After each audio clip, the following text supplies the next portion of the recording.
Welcome to the YFP Real Estate Investing Podcast. I'm Nate Hedrick. And I'm David Bright. We're both pharmacists and real estate investors that believe that real estate investing does not have to distract from a meaningful career in pharmacy.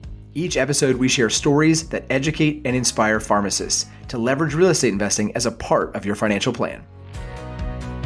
Hey, David, how's it going? Hey, good, thanks. How you doing, man?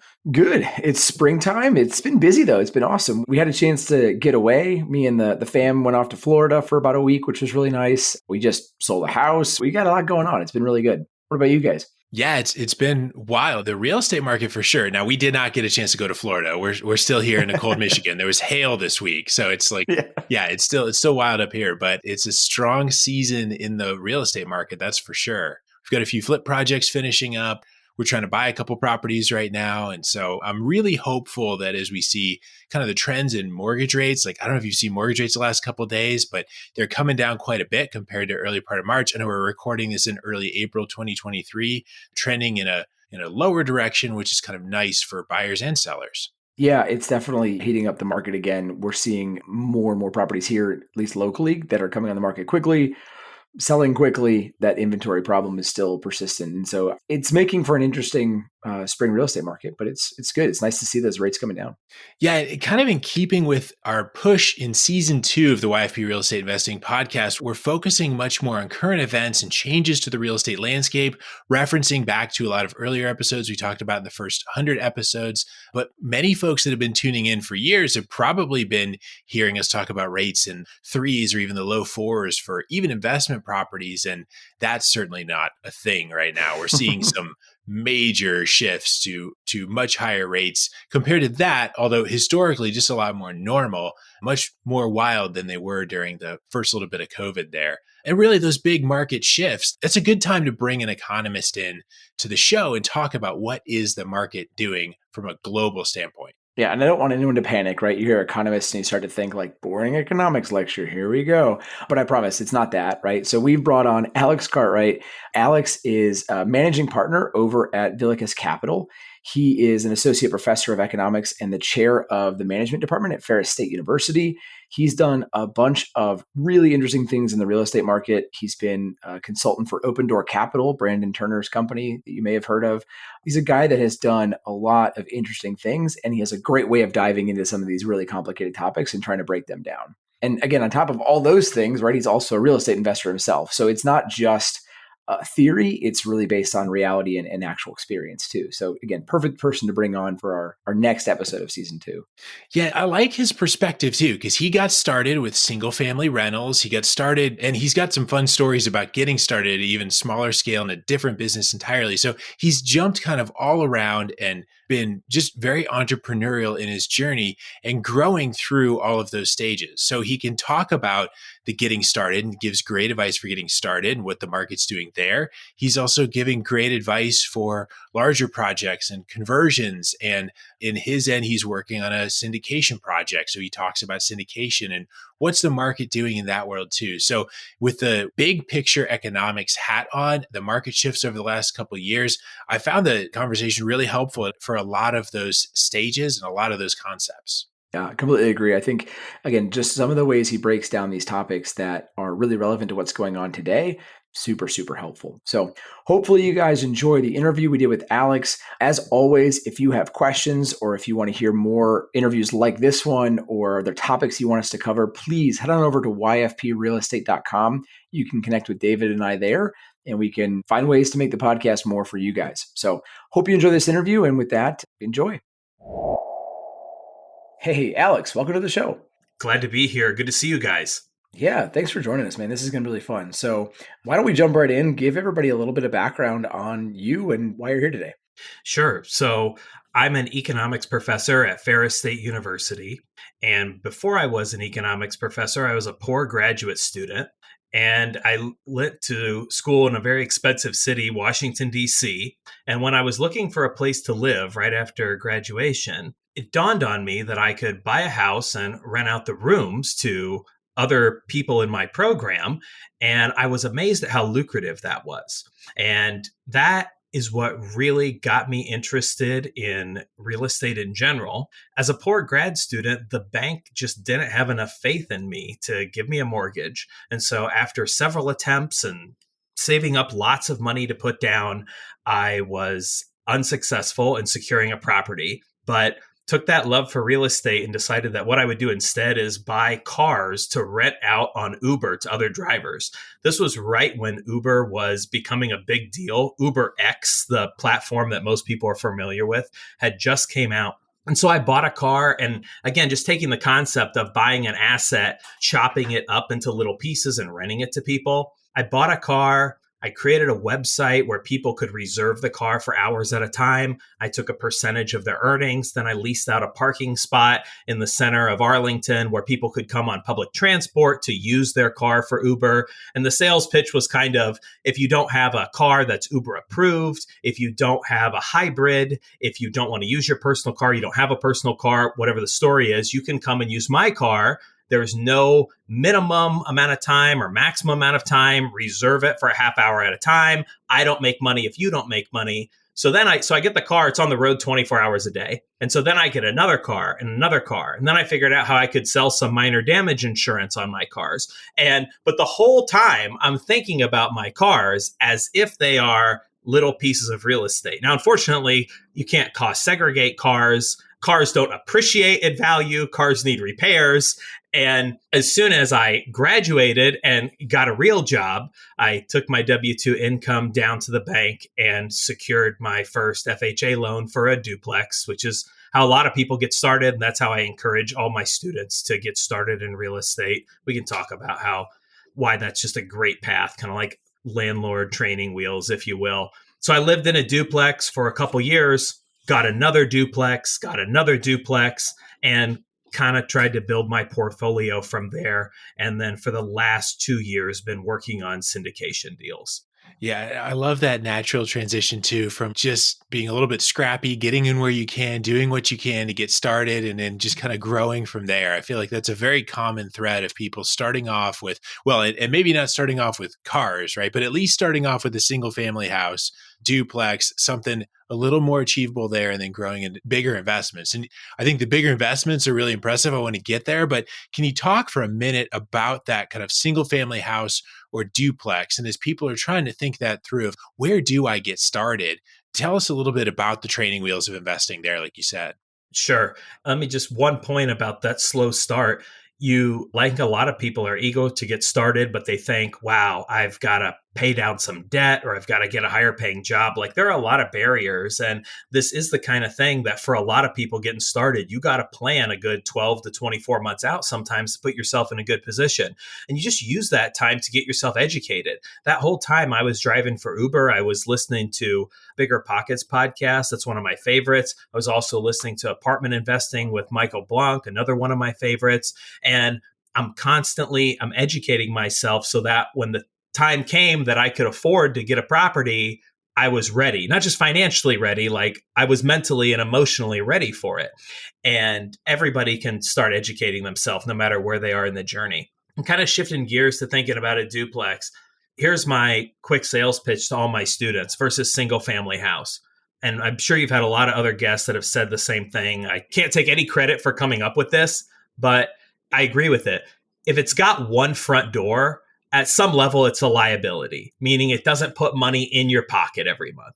And so you buy yourself a single family house. Hopefully that's cheaper than renting. That's absolutely an empirical question. And it really depends on if you're going to live there for longer than 4 or 5 years in most markets, just because there's maintenance, there's closing costs when you buy and when you sell. And there's no shame in renting. I don't want there to be any shame in renting. So this is number one. It's got to actually be worth it to buy a single family house. But if it's got one front door, it takes money out of your pocket every month. Hopefully you're gaining some appreciation, but you can't bank on that.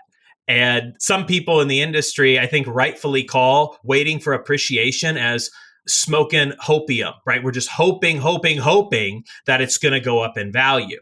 We can talk about it later. It's one of the things I like about commercial real estate. The more I get involved in it is you don't have to smoke opium. You've got a lot more control over the value of your asset. So and you get a single, now a lot of people will get a single family and think, I'm going to live here a year or so and have a nice low down payment. Then I'll be able to move out and use it as a rental. And there are absolutely benefits to renting a single family. One is you're usually able to offer a yard, and that attracts young families, people with pets. And those are amenities that you can't get in a larger apartment building. And so you're competing with apartment buildings on things other than price, which is nice. And those families do kind of tend to stay longer as tenants. That's good, of course, because the number one cost in all of real estate is vacancy. At the same time, though, that I think that's an excuse for a lot of people. Yeah, I'm going to buy this house that really my wife or husband really likes, and we'll turn it into a rental someday. It's rarely the most profitable path. What you want to do is get a duplex. Think of it this way. You can get an FHA loan, an owner-occupied loan, for 3.5% down. That's the only kind of loan that you can get on a multifamily property where you put less than 20% down. You put 3.5% down. That's only $7,000 for a $200,000 asset. Now, let's set all other benefits aside. If that $200,000 asset just appreciates 3% a year, this is not smoking hopium. 3% is quite reasonable. You capture all of the upside, by the way. You don't have to share any of that appreciation with the bank. This sucker appreciates 3% for 2 years. You've already appreciated $7,000, right? And that was your down payment. But also, what's very achievable in most markets, and like where I am in Grand Rapids, you can find a $200,000 duplex where you can rent one unit, and that will cover the entire mortgage payment. And maybe you're not putting, and not just the mortgage payment, the taxes and insurance also. And I understand you're not putting tons of money in your pocket, but as I'm sure you guys talk about, you want to have your money in something that's compounding. And most people's biggest expense every month is their housing. Average American housing's over a third of their income. And there's almost nothing that most people can do to raise their income by a third, except buy a duplex. Because by making your housing expenses zero, you're raising your disposable income, or the income that you can put in something that compounds, by 1/3. And there really is nothing you can do to raise your income by a third that doesn't require a license, doesn't require any more of your time. You don't need anybody's permission to do it. So you need to get out there and make that your first investment. Also, because your $200,000-$300,000 duplex, it probably only has 2 bedrooms per unit, max, maybe 3 bedrooms per unit. And as people get a little bit older, they get married, they have a family, inevitably what school district you're in matters. How many bedrooms you have matters. If the tenants are next door making noise here and there, that matters. And so when you're young, you can afford to put up with those inconveniences, or maybe you're single and can put up with those inconveniences. So you need to take advantage of having that in life. And the last thing I'll add is with the FHA loan, once you have lived there as your primary residence for 12 months, which in order to put that 3.5% down, it does have to be your primary residence, then you can leave, you can rent both units, you can live wherever you want. And you've got that asset, that mortgage is getting paid a little bit down a little every month. You've got income that you're not trading more time for. And you're at some level, you can always move back in there. Your housing is covered no matter what. That's great peace of mind. You got somewhere to live no matter what happens. So there's the long and the short of it. Everybody needs to do that at least one time. It sounds big and scary. Let me just, here are a couple common objections to it. I hear people say, well, what am I going to do when the toilet overflows in the middle of the night? Everyone says, by the way, I've never had any toilet overflow in the middle of the night. I've got dozens of units. Have you guys ever had a toilet overflow in the middle of the night? No, but now that you've asked, it's going to happen, right? It's going to happen. Right? Everybody's knocking on wood. Yeah. What everybody forgets is if you buy a single family house, stuff can break in that too. It's not like duplexes are necessarily more susceptible to having problems. So if something breaks, what do? You call someone and you fix it. So like if you own a house, stuff is going to break. It's like owning a car. Stuff's going to break. Well, I'd rather own a house where at least I'm staying there for free. Okay. Or at least I can rent both of them out someday. And then I also hear, oh, my dad, I get that a lot because I'm talking to undergraduate students, or my cousin or my rich uncle, somebody told me, don't invest in real estate because what happens if the tenant doesn't pay? And that's just really hard. You got to leave that real estate game for the rich professionals. And guess what? You are never getting that advice from people that own duplexes. No one that owns a duplex ever said that. Ask the people that actually use this. They call it the house hacking strategy. If they regret it, you'd be hard pressed to find one person that's telling you that this didn't work out from them. So take advice from people that have actually done it. Yeah, I love that. That was just like the primer on why somebody should consider real estate investing. And I think that was awesome, the way you walked through all that. And again, we still encourage people to get started in the exact way that you're talking about, right? Buying a single family home, buying a duplex, renting out half, buying a triplex, renting out 2 of the units and living in one, right? That's awesome. I know you have started to shift away from that more toward the syndication commercial space. So maybe just tell us a little bit about one, very briefly, and we've covered syndications in the past on a bunch of past episodes. If you're looking for those, you can go back to our core season. We've got episodes 26 and 53 with Senate Eskridge. Episode 24, we talked to Savannah Arroyo. And then even episode 21, we talked to Ketan Patel, all about syndication. So, but maybe give us a super quick, like, this is what a syndication is, and then what you're doing with that. Yeah, sure. I'll tell you a story about syndications and why I'm making the move for it. But syndication just means you got a group of people coming together and they're buying a property as a group. Now, that we call it a syndication instead of a partnership or a joint venture, because in a syndication specifically, people within that group are passive investors, meaning they're just fronting capital and they don't have any hand in the day-to-day operations of the property. Doesn't mean they don't have decision authority or they don't have a say, they can't vote on what should happen, but they're not responsible for the daily activities of a property. So whenever you invest or make decisions on financial decisions on behalf of someone else, in other words, you take their money, make decisions with it, and promise them a return. In the United States, you're selling a security. And so that's regulated. And so when you syndicate something, what you're doing is you're selling people shares in a building. And so they call it a syndication as opposed to just a partnership or a joint venture. It's a fancy word for partnership where some people are completely passive. So with your economics hat on as well, can you speak to what's going on in the market lately with interest rates and cap rates, and how maybe even defining cap rates real fast to talk about how commercial property is valued, what those values are doing right now, and the trend of direction, and also the trend of direction of interest rates on loans and how that all comes together? Yeah, I will do that. I'll talk about interest rates, cap rates. I want to just say about what interests me in syndication, but I also want to tell you a story that comes out of a book that has been my favorite book for the past 2 years. It's called Range, Range, by David Epstein. If you haven't heard of that, you need to go and get it. And one of the stories in that book is about firefighters that would fight forest fires. And I think they also mention firefighters that are fighting regular fires in buildings. And the author describes how firefighters are often found deceased with their heavy oxygen tanks strapped on them. And the oxygen tank is an important tool, but it begets the question of if they perhaps could have survived had they dropped the oxygen tank, which would have allowed them to, I guess it's quite heavy, and that would allow them to be a lot more agile to escape whatever dangerous situation they are in.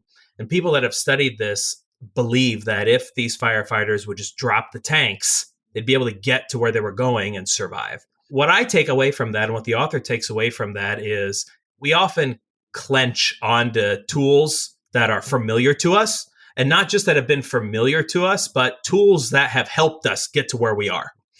And I think for my case, the tool that I was really clenching onto is the duplex and my F-150. Those two things, wow, they have been beneficial in making me financially free and confident and given me a lot of options. But I realized that, and I'm sure that if I continue to clutch on to duplexes and my pickup truck, it would continue to produce results for me. But I was just on another hamster wheel. We talk about how you want to be financially free because it's not scalable to work for money, to trade time for money. But getting duplexes, while that's great, and I'm not discouraging it at all, it's not the most scalable real estate investment out there. And as difficult as it was mentally, I decided that what got me to where I am is not going to get me to where I want to go.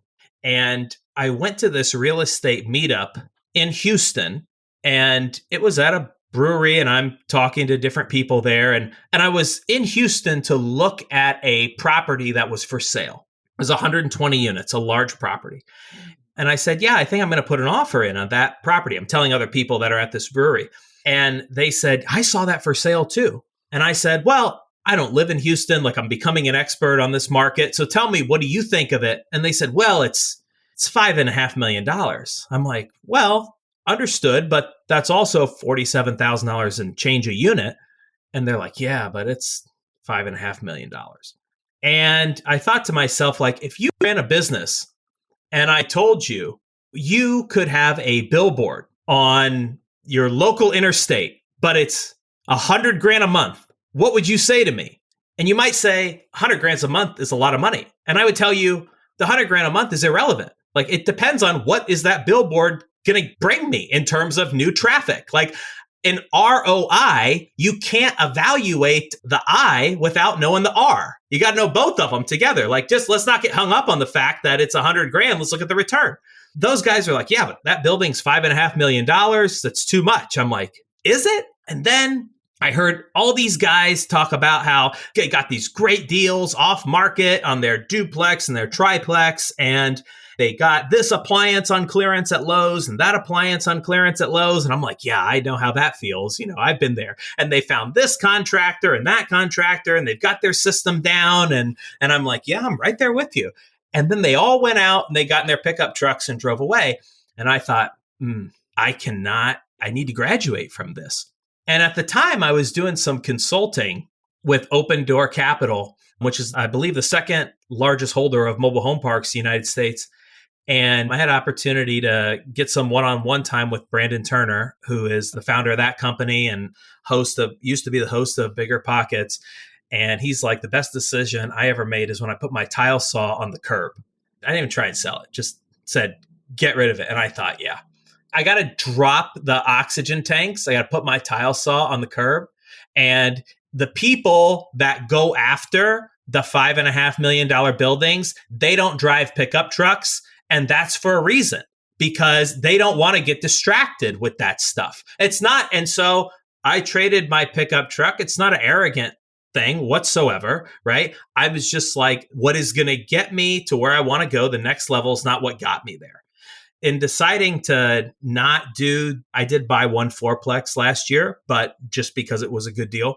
And I thought about whether or not it was a good use of my time to do it. That I just decided that I wanted to move into taking people's money as investors and using my knowledge to negotiate and acquire larger deals where the returns are larger and where my efforts are more scalable. And as somebody doing that, like building a brand, doing that at first, that's hard and that's going to take time. But that's what I'm working toward. Well, I like how you talked about the ROI piece there, right? The return on the investment. As the investment scales, you're focused on the return.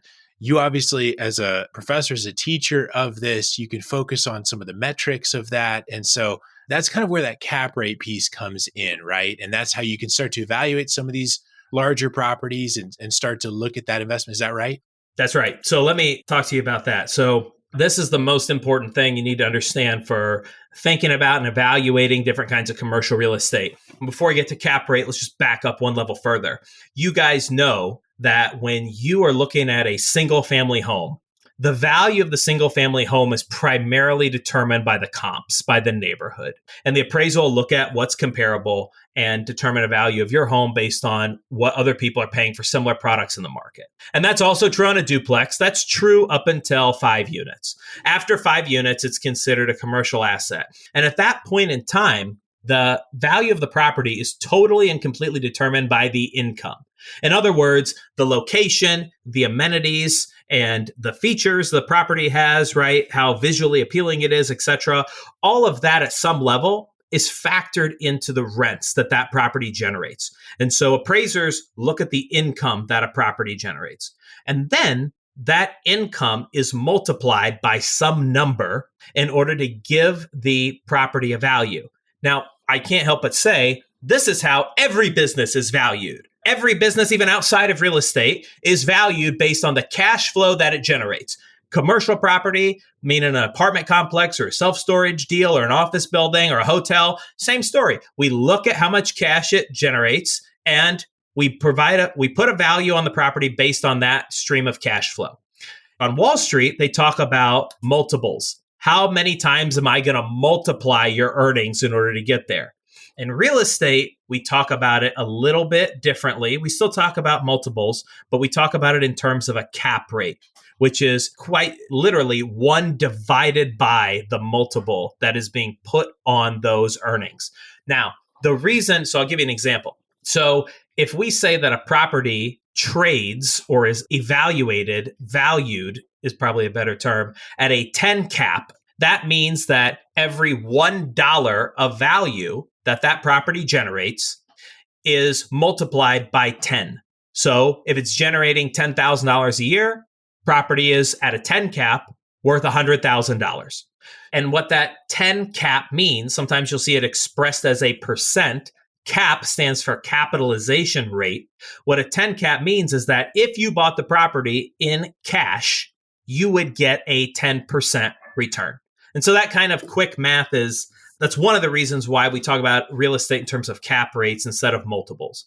Now, just one quick thing to add on to that. The number that gets multiplied by the 1 over the multiplier, or the number that gets multiplied by the cap rate, is what's called the NOI, or net operating income. That's all the rents, essentially the rents minus the expenses, but before any debt is paid.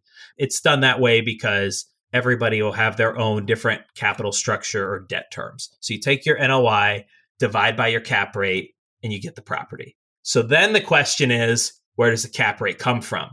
And the cap rate is set by the market. And of course, I can't help but say as an economist that market just means buyers and sellers, not like some abstract force, not the government imposing the cap rate on us. So for example, hospitality, kind of volatile cash flow, seasonal. The cap rates tend to be 10, 12, maybe higher, meaning in a higher cap rate, lower multiple placed on the income. What tends to have the lowest cap rates, or in other words, the highest multiple placed on their income, is what's considered the safest, highest growth, most desirable real estate, and that's multifamily. Over the past 20 years, we've seen cap rates falling for multifamily, but even over the past 3 years, we've seen just a drop in cap rates for multifamily, meaning that people are paying more and more for $1 of multifamily income. And so your broader question, David, what is that caused by? In my opinion, that's caused by 3 things in rank order. Number 1 is the low interest rates that the Federal Reserve has created by expanding the money supply by 40%. Number 2 is the ensuing inflation that those low interest rates causing building prices to be so high. And that's building prices both in terms of labor and materials. And then 3, a more restrictive regulatory environment for building. It never gets any easier to build anything. And then I will add in a 4th, and that is we see an acceleration in household formation. Household formation meaning, when do people start living on their own, have their own address? And as marriage is delayed and people go to school longer and become independent a little bit earlier, we've seen just demographically household formation getting accelerated for many years. It's such a great perspective on what actually is going on. And I appreciate your deep dive into cap rate because it gets thrown around a lot, especially by new investors, or like I'll hear this on like TikTok thing, right? They'll throw something about cap rate and they have no idea what they're talking about. So it's nice to hear it from an economist to actually fully understand that. So I appreciate it. One of the things you mentioned that I think is interesting, you mentioned that hospitality versus multifamily, like everything has different cap rates. And so there are different risk levels and different returns based on what kind of thing you're investing in. And I know you have some experience in actually converting building uses, right? So you would take one building in currently use for X and convert it to something totally different. So can you talk us through a little bit about that? Because I find it really interesting. Sure. And a little background on that. So cap rates had become so low. They've come up a little bit as interest rates have come up. Sellers are not able to demand as much of a premium for their apartment complexes. But cap rates were so low for multifamily. Multifamily was so hot that you couldn't buy anything that generated an IRR north of 20%. And that's kind of my personal metric. We can talk about it if you'd like, I take what's called the efficient market hypothesis very seriously, meaning that it is extraordinarily hard to get consistent returns that outperform the S&P 500. And so if people are going to hand me their money, then I need to be really sure that I'm projecting something far north of 8%. That's kind of the long run average of the S&P 500 after subtracting out a couple points for inflation. So I couldn't find apartment buildings where you could conservatively, realistically show that your investors are going to get an IRR north of 20, which is really where I want to be. We try and be at over 25 IRR in all our deals for our investors. IRR meaning internal rate of return. And so multifamily is so hot, I thought to myself, how am I going to get a smoking hot deal on multifamily? There are lots of big groups out there that have hundreds of millions of dollars they can throw around. They can put down non-refundable $100,000 earnest money on day one. They can close in 30 days. Like they've got so much experience getting loans from Fannie Mae and Freddie Mac. They can get the best rates. They've got in-house property managers. Like why should people invest with me versus going with the big dogs that have a lot of experience and buying power? And I couldn't come up with a compelling answer to that. So I started looking at alternative strategies. And I heard a lot of people talking about hotel conversions, which is where you buy a hospitality product and you do some work to the building to convert it into workforce housing. And so conversion there is a little bit ambiguous because the conversion refers to making physical changes to the building, like in the case of a hotel, perhaps adding kitchens, but it also refers to making a financial change to the building, namely buying something at a hospitality cap rate where you're paying maybe 10 or $6 or $7 for every dollar of income, and then converting it to multifamily where maybe you're going to get $15 to $18 for every dollar of income that you generate. So you're converting it to something that has a much lower cap rate. And I thought that all sounds good, but what a pain in the butt that must be. Like I'm thinking to myself, first of all, ton of construction, and ton of construction means unknowns. Right? It also means it's expensive in terms of dollars and the time it takes to get that stuff done. And then also, you got to find a city that's open to rezoning a property or at least allowing you to change the use.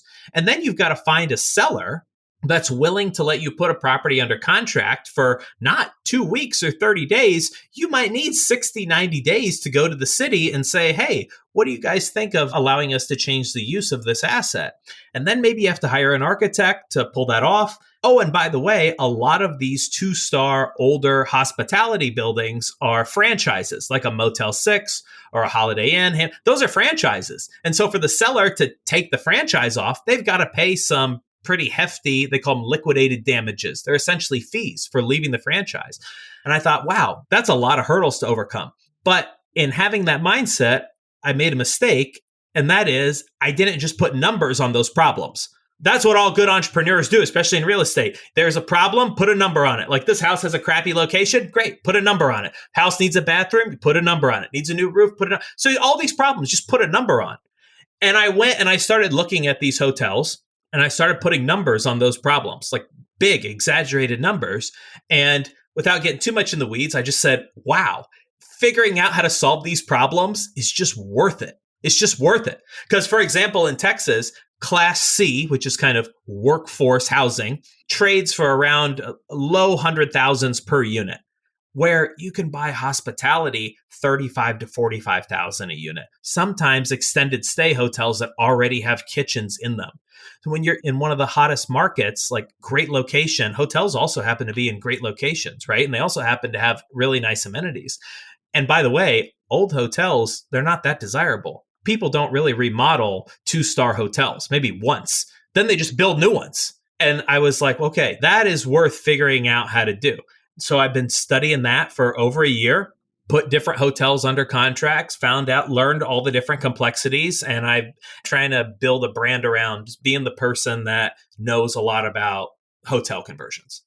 Well, and I like that. So at the big picture, if you're buying at 45,000 a unit, you're selling at the six-figure price per unit, then by converting the purpose of the building without even necessarily a lot of physical change, but by just getting in, managing it differently, converting the purpose, you're able to double your money then essentially, save for some of the expenses, but just to very oversimplify, you can go in and double your money just by changing the purpose of a building because you're understanding some of the market forces and how the cap rates are driven. That's right. And I also think to myself, like, why do I want to be in multifamily in the first place? Well, like, here's why I like real estate in the first place. It's scalable. Like, we've all agreed there. But also, we like that it's relatively safe, meaning, and safe in the sense that it provides cash flow every month. I don't know what technology Apple, Amazon, Google, Netflix is coming up with that's going to destroy demand for $1,100 a month apartments. And people at essentially every income level at some point in their life need $1,100 a month apartment. And there's a need for that in every city. And guess what? The supply of $800 to $1,100 a month apartments is not going to expand. And there's likely more demand for that product as interest rates rise and more people are crowded into the rental market. And arguably, even as the economy overall shrinks, there's more demand for that product. And so I thought hotel conversion, it's not just a better deal financially, but the macroeconomic fundamentals make it less risky. And if I'm buying things at a lower price point, I've got lower taxes than my competitors. I got more pricing power than my competitors, and I got a lower break-even occupancy than my competitors, right? I don't have to lease as many units to get the bills paid in a worst-case scenario. So it's not just like, okay, here's kind of a different strategy where there's not a lot of competition. Like, it's better. It's better than the B and A class stuff in a lot of ways. Now, just one comment on that. When I first started looking at real estate, and you guys know when you go out and look at a $100,000 house, it's not fancy. And it's got some stuff that you probably don't like. And a lot of people that are not real analytical, they can't imagine themselves living there. And so for that reason, they don't want to buy it. And I'm not that direct with when I'm talking to investors because I only want to talk to people that want to invest, right? I don't want to twist their arm. But sometimes I say to my students, like, if you want something pretty, then go buy it at Nordstrom. Like, we're not trying to buy things that are pretty. We want to buy things that make money. And I don't want to live in a hotel room. And some people don't want to live in a hotel room. But guess what? When you're making 30, 40 grand a year, the difference between a $700 a month hotel room and a $900 or $1,000 a month apartment, that's a big deal to somebody. And there's demand for that product. And so we want to provide it. And I feel good, not to sound ideological, but because I'm an economist, right? I'm all about markets and I like free markets. And I feel good about using a free market, capitalist oriented solution to provide affordable housing. I don't want young people to be burdened with debt and get out of school, have to put a third or more of their paycheck toward their rent and think to themselves, gosh, I just can't get ahead. The system is rigged against me. And I worry that biases them against free enterprise and free markets. We feel good about being able to provide a solution that fights against that sentiment.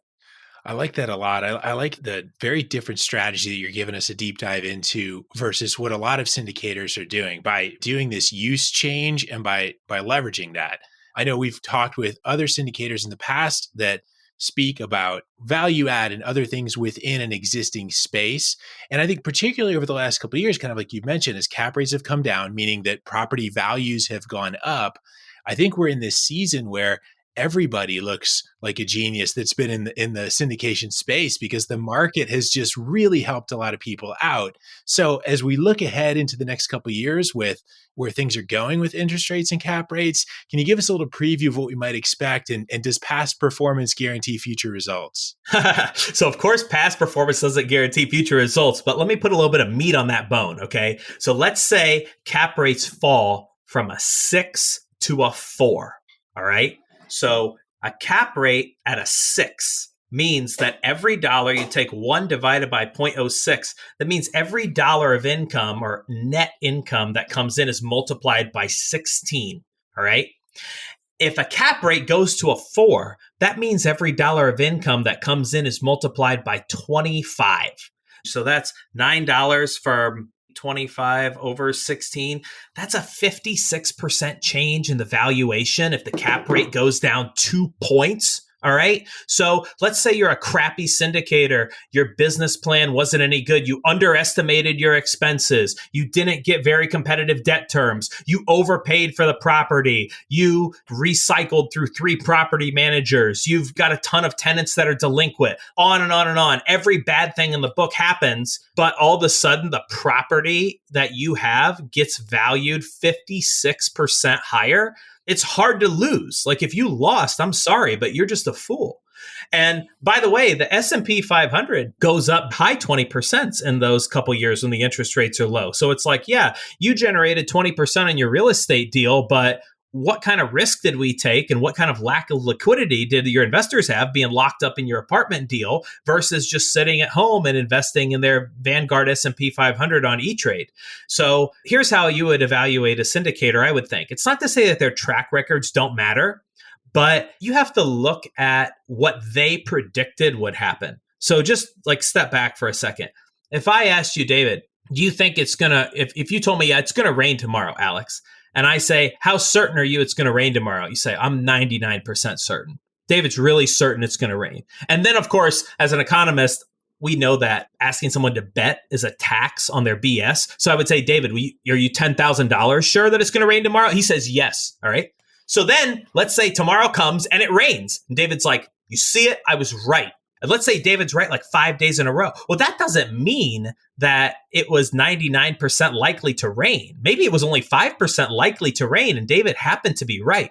So the confidence of somebody's predictions doesn't say anything about how good those predictions are. And just because their prediction happened to be right doesn't say that they're going to continue to be right at all. Like they may have been wildly off. How do you evaluate a syndicator with that in mind?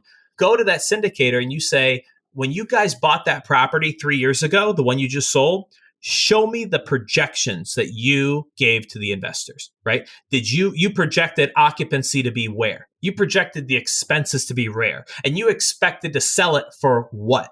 And which one of those targets did you meet and did you not meet? Because maybe they sold at a low cap rate and everybody got a whole bunch of money, but they might have missed all their targets along the way, right? And that would indicate to me that they're not such a good operator.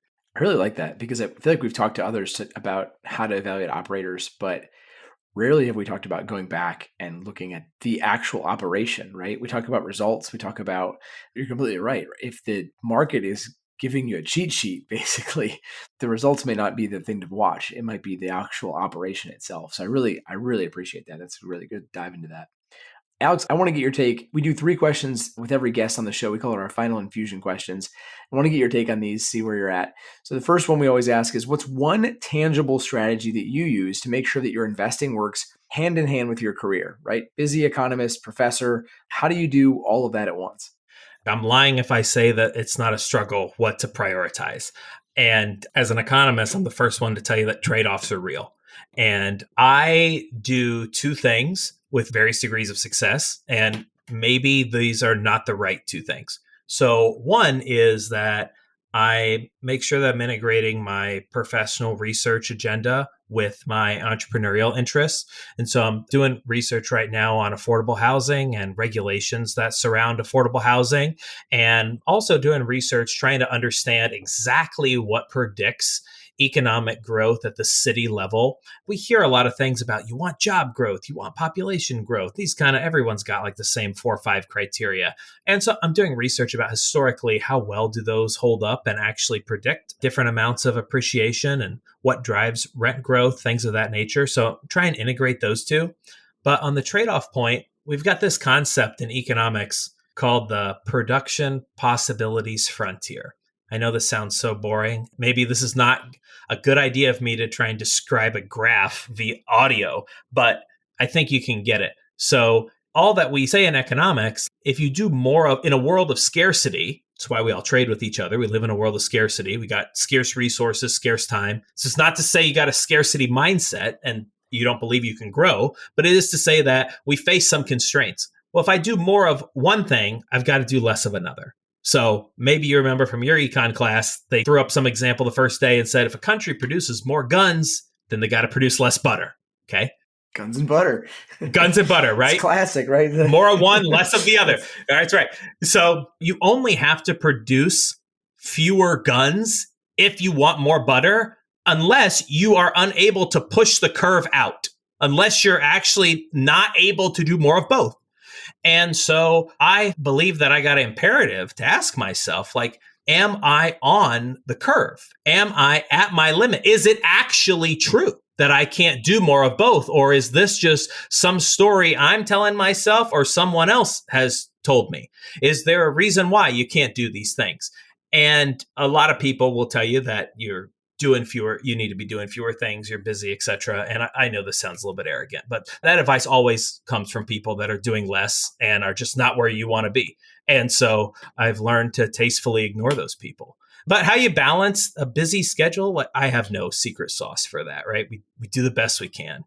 So I've heard you kind of hint at a little bit of Robert Kiyosaki and other things as you've talked. So I'm really curious now, what's one resource that's been most helpful to you in your real estate journey, whether that's a book, podcast, person, author, website, whatever that would be?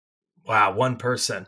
I would say listening to Grant Cardone, just mindset wise, even though he's pretty bombastic and pretty arrogant, but I think there's a lot to be learned from the mindset there. And I really like the Bigger Pockets podcast. I like the Michael Blanc podcast. In terms of resources, I would tell everybody, you should drop some money to go to a conference and just be around other people that are trying to do what you're trying to do, feel that energy, and you'll be totally present and listening to those speakers. And remember that truly is, it's kind of cliche to say that the best investment is what you can make in yourself, but like, just break that down for a second. Buying the 10X rule or Rich Dad, Poor Dad, or any of these really popular books you can get for literally less than $5 used on Amazon. What is the ROI on reading those books? Just enormous, incalculable, the best investment you can make. And therefore, when we're running around and talking about being financially responsible and making your budget, which I'll save some comments on that, but let's set budget minimums, not budget maximums. And at $3, $4 a book, if you just say, I have to spend $100 a month on Amazon buying books, like, who cares if they all pile up in the house? Just give them away, right? Or just read half of them. Like, the ROI is that high. You ought to be buying that stuff all the time. You ought to drop some money on going to conferences. That ought to be in your budget. And you ought to have a goal to spend so much on that stuff. I like that. That's new. Our parent company, Your Financial Pharmacist, is like, oh, I don't know about this, but I like that advice. I think it's good. Like, tap into that ROI, spend the money, make it happen. That's cool. All right, good. Then our last question: what's one piece of advice that you would give to somebody, a pharmacist or a young professional contemplating a start in real estate investing? Contemplating a start really depends on your goals, and there are a lot of people that, like, I like my job, right? I'm not trying to stop being a professor. And I don't know what it's like to be a pharmacist. Maybe some people love it and maybe some people don't. And so the degree that you're studying and what you're thinking about doing and who you're around, that at some level is driven by your goals. If you're trying to make yourself a little bit more financially secure, then maybe a couple duplexes are right for you, or a couple rentals. You don't need to have 50 of them, or maybe you want to invest alongside someone else. If you're trying to quit your job, you need to approach this with a different sense of urgency and a different level of energy. That requires some soul searching. And so I guess my one piece of advice, it would be, I really want people to understand that all financial decisions, all financial questions are fundamentally empirical questions, meaning they're not answered by logic alone. So like we don't need to measure anything to know that the three sides of a triangle add up to 180 degrees. We know that a priori by logic. Is debt a good idea or a bad idea? Should I rent? Should I buy? Should I buy a used car or a new car? Should I max out my 401k or not? You shouldn't be answering those questions with principles, right? Those are empirical questions. They're not yes or no. Like if you're answering them with principles, that's fine. If you don't, like you're just kind of following a heuristic because you don't know how to estimate the cost and benefits, but learn how to estimate the costs and benefits so that you can get yourself closer to your goals. Don't just follow the blanket rules that everyone else is following. They're likely wrong, and they may not be for you. I love it. I love it. If people want to find out more about you, where can people get in touch with you or learn more about you? My email address is on my syndications website, vilicus.capital, Vilicus. Vilicus stands for steward in Latin. And we've got an email list on there that people can sign up for. And of course, you can email me directly. My email is listed there. I'd love to hear from you. Connect with me on LinkedIn. I post stuff there occasionally, but I found that there's another tip. In real estate, wow, people use LinkedIn. There's just great stuff on there all day long. If you're not on there, you ought to be spending some time on there. A lot of great stuff I read on there every day. Well, Alex, awesome stuff, man. Obviously a wealth of knowledge and somebody I hope we can have back on the show sometime. It's been a ton of fun. Yeah, this has been great, man. So thank you for spending the time with us today. And again, hopefully people will reach out if you're interested in learning more about the syndications that you're running, and just appreciate all your knowledge. Yeah. Thanks, guys. It's been a great time. Thanks so much. Thanks for listening to the YFP Real Estate Investing Podcast. If you like what you heard in today's show, please leave us a review and subscribe to the show so you never miss an episode. If you have a question, know someone that would make a good guest, or want to connect with us, head on over to yfprealestate.com and join the growing YFP Real Estate Investing Facebook group. As we conclude this week's episode of the YFP Real Estate Investing Podcast, an important reminder that the content of this podcast is provided to you for informational purposes only and is not intended to provide and should not be relied on for investment or any other advice. Information in this podcast and corresponding materials should not be construed as a solicitation or offer to buy or sell any investment or related financial products. We urge listeners to consult with their financial advisor with respect to any investment. Furthermore, the information contained in our archive newsletters, blog posts, and podcasts is not updated and therefore may not be accurate at the time you listen to it. Opinions and analyses expressed herein are solely those of your financial pharmacist unless otherwise noted, and constitute judgments as of the dates published. Such information may contain forward-looking statements which are not intended to be guarantees of future events. Actual results could differ materially from those anticipated in the forward-looking statements. For more information, please visit yourfinancialpharmacist.com/disclaimer. Thank you for your support of the YFP Real Estate Investing Podcast. Have a great rest of your week.